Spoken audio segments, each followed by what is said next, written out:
Today my guest is James Bender. James, how you doing? How you doing, sir? I'm doing great. I'm really excited to have you back on my show. I just realized you asked me how I was doing, and I didn't answer your question. I answered it with a question, which is kind of rude, but I'm doing fine. The implication was I'm awesome. That is true. That is true. Thanks for saying so, by the way. What were we talking about again? Angular, I think. Yeah, but first I want to say it's great to have you back after like a 5-year absence. I know. I was taking it personally. I'm glad to be back. I wondered if I'd done something wrong. Busy. You were going through that phase of your life, and now you're going on to the next phase of your life, which, by the way, you're more awesome than you were. Well, thank you. And let's talk about Angular, because I don't know if you know this. I'm actually I'm learning Angular right now. I mean, when I say I'm learning, I mean I'm like for a week. Sure. After no experience, I've spent a week kind of immersing myself in it, going through Pluralsight courses, putting together a little sample app. I'm still totally a noob, but I like it. It's cool. It's fun. Yeah, it's I kind of started looking at it for a couple reasons. I've always been kind of a big fan of JavaScript because, you talk about different platforms. You have .NET, Java, Ruby, Python, whatever, PHP, whatever. But when you think about it, JavaScript's the thing that kind of ties us all together. It's the one kind of common ground we all have. And I think that kind of explains why it's kind of had a popular resurgence. I think also this idea that you can write good code in JavaScript. I mean, I remember the days when web forms came out, JavaScript was kind of this annoyance you had to deal with. Yeah. And people wrongly blame JavaScript. Not to say JavaScript doesn't have its problems inherent in the language, but I think people wrongly blame JavaScript. It was really the way WinForms kind of worked with things like munging the HTML IDs. Oh, web forms. Web forms, I'm sorry, you're right, web forms. And I think so. That was part of the problem. It was also I struggled with JavaScript. I did until jQuery came along. JavaScript for me was really difficult. Well, and Rod Paddock has a great line. People don't hate JavaScript. People hate the DOM. Yes. And I think he's absolutely right. And it's just the inconsistencies in the DOM. But there were some other things that helped too. There were really no good debugging tools for JavaScript at the time. And there were no unit testing frameworks for JavaScript at the time. And that's all changed now. So I think it's made JavaScript itself more accessible. So I think there's a big benefit to that. And also it's just become more exciting. And the reason I went to Angular, aside from the fact that I had a lot of clients showing interest in it, and I was seeing a lot of things other people doing, and they were just fascinating, is I think as developers, we tend to work in a technology stack. And I think our choice of technology sometimes affects how we code. Yes. And I think as developers, we should every couple years look at our style, look at our technique, and stop and break it down and rebuild it. And a few years ago, I did that with F# and functional programming. Okay. And I found it really kind of changed the way I approached my C#, and I was writing better C#. So I kind of did the same thing with JavaScript, because JavaScript's got a lot of things in common with C#, but it's got a lot of things that are different too, a lot of things you have to change. So just moving to that language, I think, has kind of changed the way I think about software development in C# as well. And when you look at Angular is kind of a great way to get into that SPA type of thing. Now there's other frameworks coming, single page application, which does not mean you put everything in your application in one HTML file, which I've seen people do, and it's just like, that's not what that means. Okay. So Angular is a great way to build those.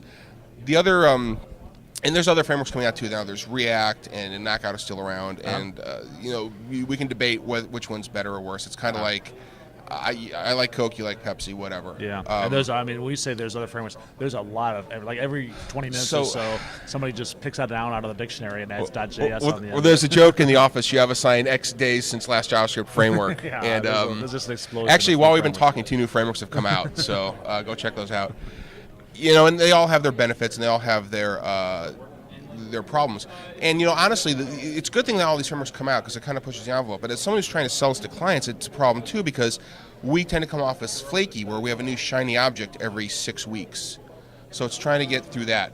But I think what's helping Angular is the fact that Microsoft has embraced it by putting a lot of the stuff in Visual Studio. Now you not only have the Angular stuff, you have Gulp and you have Grunt, and I believe you have Less and Sass built in there too, and a lot of these other things kind of supporting the Angular story that are helping as well. So it's a good time to be a .NET developer who's interested in Angular and JavaScript. Cool. What does Angular do for you that raw JavaScript does not do for you? So what Angular is going to do for you is it's going to kind of provide an infrastructure. And just to kind of sum up what Angular does, it basically gives you MVC functionality on the client side. Okay, model view controller. Model view controller. Where you have your views, and those are kind of like Razor views now. You have some templating in there to help you kind of flesh out what it's going to look like. And then you have your controllers, and your controllers are written in JavaScript that runs on the client side. So they run in the browser, and the idea is you're going to hit web services on the back end, traditionally REST web services, which I find work great. You write a web API service, hit it from your JavaScript controller. Okay. So what you get is a good user experience, because what happens is you don't get a full page refresh, which automatically makes the user happier because the perception, whether it's true or not, is that takes forever. Yeah, it does take longer. It does take a long time. True. And honestly, depending upon how you're bringing your data back into your controller, that can take a long time too if you're not careful. But the perception is that it's faster. Okay. So that helps the user as well. And it also kind of helps you organize things, keep things better organized on the client side. It tends to create a better user experience. And it also kind of helps with separation of concerns. For one thing, my back-end guys who are just now writing up to the web API point can focus on just creating a great web API service.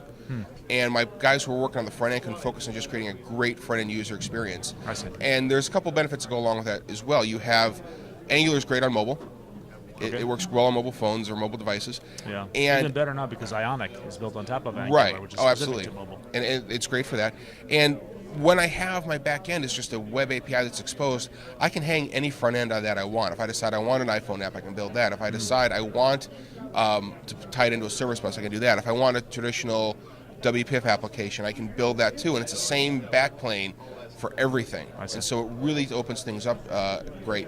And Angular, again, gives you that infrastructure on the client side. And it gives you some other things too. It makes testing easier because you put everything in controller classes, which kind of abstracts everything away, so it's not all tied up in the view. I'm sure you've seen JavaScript, done JavaScript, where you have that script tag in your HTML, it's all in there, and it's just kind of a mess to try and test and separate out. Separation of concerns, one of the advantages is better testability. Oh, absolutely. And especially when you think about, there's really no compiler for JavaScript, so you really need those tests to ensure that you're building what you think you're building, especially because it's also a dynamic language, so you don't have the type safety if it's opposed to like something like C# or TypeScript. Right. So it's really important to have those tests in there, and that's another thing that the way Angular kind of promotes that makes it a lot easier as well. Is there a reason why you picked Angular rather than Knockout or Backbone or some other? Well, we've been using Knockout and Backbone in the past. Well done. Thank you. And there's nothing inherently wrong with those frameworks, but we felt Angular offered, the Angular story I think was a little bit easier. It just seemed a little bit more logical. Yep. And to be honest, with Google backing it, it was easier to sell it to clients than the other tools. They would hear Backbone or Knockout, and they'd be like, whatever. But Angular resonates with them. Okay. And so it's easier to go into clients and say, we're going to build you an Angular app. They're like, okay, great. Whereas even right now, if we go in and we say Knockout or React or even Ember, they kind of wig out. And it's like, you JavaScript guys are always changing your mind. But Angular has become kind of the gold standard, at least for clients in my It is very space. popular. Yeah. So it's a lot easier to sell an Angular project. And honestly, I think it's one of the easier ways to go. Now, there's other things coming out. Like React is very interesting, the way it approaches by doing web components, JSX. That takes a little getting used to, but there's certain benefits to doing that. Sure. Angular 2 is going to be much different than Angular 1. Yeah, it's going to use TypeScript, I heard. Yeah, it's going to use TypeScript. So I think there's going to be something there. So it's interesting to see how these things evolve over time. Right. And I know people are kind of freaked out about all this, but they have to remember, we're still early in this ecosystem, and things are still evolving. We're still kind of learning the best ways to do this. I remember when .NET upgraded from, I think, 1.1 to 2, and everybody lost their minds too, and it was the same thing. We're still, this is still kind of version 1, and we're still learning how to do this. And so there's going to be those pains. What was the biggest challenge in being a .NET developer and starting to dive into JavaScript frameworks like Angular? Honestly, it wasn't the framework itself, because I've been doing a lot of JavaScript, and I already kind of knew how a lot of that worked. The thing that was the most challenging, I think, was the ecosystem around Angular. Things like Gulp, things like Bower, things like NPM, because there's really no one source to explain how all these things work together. And so that was really kind of just understanding that ecosystem, how to work, how to write Gulp tasks, what is Gulp, what is Grunt, why are they different, which one should I use, what things I need to get from Bower, what things I need to get from BPM, how to write how to basically build all the things that support my Angular application. Yeah, people that are working in Visual Studio, they're used to a lot of guidance. Visual used to Studio F5. kind of holds your hands and takes you down a path. You can change that, but there is a happy path. Right. I mean, you hit F5 and you go. There's no F5 for Angular, unfortunately. You have to understand how these processes work. I see. We're starting to get really loud here, so let's wrap it up. I just want to tell us about yourself. Are you blogging about this stuff?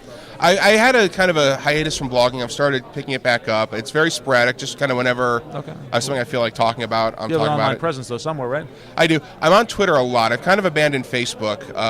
Paradoxically, I found the signal-to-noise ratio much easier to manage on Twitter, which seems weird. But I'm on Twitter a lot, so that's probably the best place to. Your handle is follow me. James Bender. James. Thank you so much. Thanks, Dave.